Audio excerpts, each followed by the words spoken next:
Welcome back to another Cleveland Browns game reaction, week 11 of the NFL season. Cleveland improves to 7-3, beating the Pittsburgh Steelers 13-10 on a last-second field goal. They also now climb to second in the AFC North, and they're now 4-0 in games decided by 3 points or less, all the while playing this game with their rookie backup quarterback, including getting a game-winning stop and the aforementioned game-winning drive in the final 2 minutes.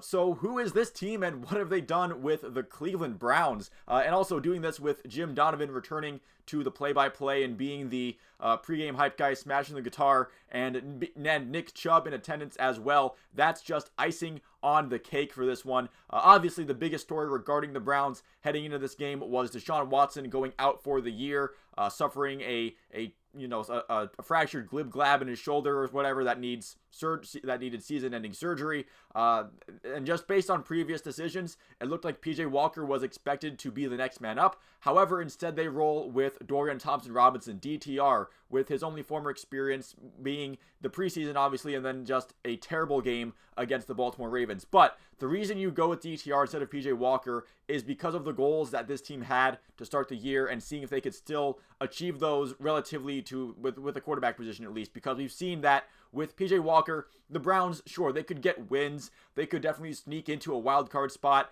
But then once they played a real Super Bowl contender, they would probably get squashed in a game led by PJ Walker. With DTR, we're still not really sure what his ceiling is, at least this year. And maybe we find out that in his rookie season, it's similar to what we have with PJ Walker. Who knows? He didn't really do anything all that crazy good in this game. He did emphasize ball security. That was nice. He did have the one interception, but that was off of if it was a deflection or a dropped pass, one that kind of went off of some hands up into the air for an interception. It's not like he made any totally bad decisions that where you just throw your hands up and think, oh, what are you doing? But it did come at the cost of becoming a bit of a check down Charlie at points in this game, where it did feel like the game plan and he was really determined to get the ball out quick, where if you just feel like if he would have held onto the ball just a little bit more and let some things develop, he would have found some open guys a bit further down the field. But this game for Pittsburgh was in much better circumstances for DTR prep-wise, where he actually did have time to prepare. He had time to practice with the starters throughout the week. The coaching staff did have time to game plan around his strengths and weaknesses. And, on the final drive, he definitely showed that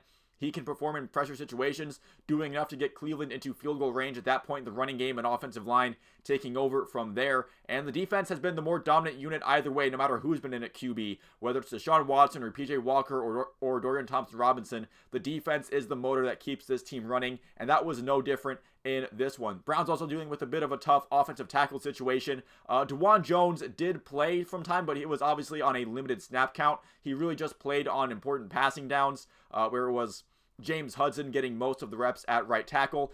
You saw the score in the thumbnail, and I said it was 13-10. This was definitely a defensive battle, and the big reason for that was just kind of the battle of mid at quarterback that was Pickett against DTR in this game. You could tell in the second half that the Steelers had really adjusted, and they realized that the Browns didn't really trust him to move the ball all that well down the field, and the Pittsburgh defenders, they started jumping some routes. The run defense got better as the Steelers realized they can just kind of stack the box because they could afford to play the run game a little bit because DTR wasn't going to really punish them down the field, and the Browns offense just way less effective overall for most of the second half. But that offense could afford to be less effective because the Browns defense was making life tough for the Steelers offense as well. I'm convinced, though, that the first 2 plays of this game, the defense got 2 safeties on the same drive, and neither of them were called correctly, at least in my opinion.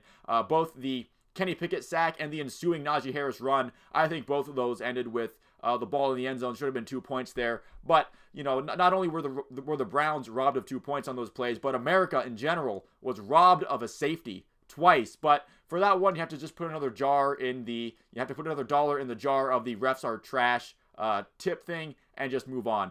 So the defensive line was their usual dominant selves, with Shelby Harris getting his hands on a couple of passes. Myles Garrett had 2 sacks. Okoronkwo had another sack for 3 overall on the day. Agbo Okoronkwo also made some really nice plays in run defense, and he had himself the father game where he just recently became a father, and then he has the breakout game against Pittsburgh. That happens a lot with guys where They welcome their offspring into the world, and then they go out on the field and have a tremendous day. No different for Okoronkwo in this one. And Zadarius Smith making a couple of nice plays in run defense as well.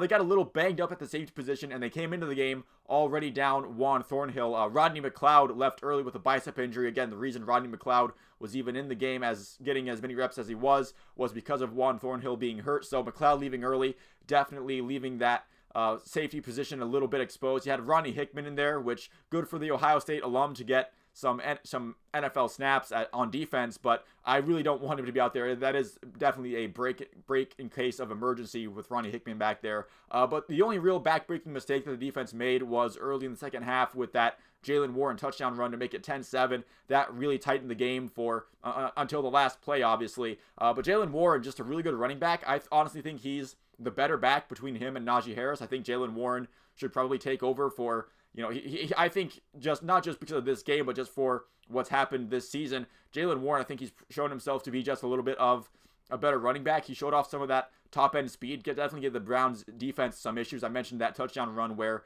Rodney McLeod didn't take the best angle, but once he got in the clear, nobody on that Browns defense could really catch him. But again, once the game was tied at 10, defense made sure that the Steelers were not going to get back. They weren't going to force this Browns offense to come back from a deficit. The game was going to go into overtime if Cleveland didn't make that field goal, and the defense was the reason for that. Where the offense in the second half, they mostly stalled, so it was up to the defense to make stop after stop after stop, and the defense managed to do that. Once again, Dustin Hopkins proving himself to be well worth the 7th rounder that Cleveland traded to the Chargers to get him. I haven't felt this comfortable about a Browns kicker since Phil Dawson. He's having just that kind of special year. Didn't even phase my mental state when Mike Tomlin tried icing him on that timeout for the last kick, and apparently didn't phase Hopkins either because that kick was right down the middle, not even a question about where that ball was headed once the clock hit zeros. Well, I mean, there was 2 seconds left, but essentially to ice the game, no question about how that field goal was going to go. The desperation lateral play with those 2 seconds left went nowhere, and that's how we get to that 13-10 final score. Now, look, I don't know what we can expect from Cleveland for the rest of the year, whether it's a playoff berth or if they barely sneak in or if they have a big collapse because the offense just can't do anything and they miss it. What we will see, I am excited to see what DTR looks like against a defense that isn't the elite units that we see with Pittsburgh and Baltimore, although the Broncos defense coming up, they've actually looked a lot better the last few weeks. And again, while I can't promise that the season is saved for the Browns, or I'm not going to be saying, oh yeah, book your home playoff tickets because this team's taking the AFC North, I can tell you today that the Browns beat the Steelers. Once again, Jim Donovan back in the booth.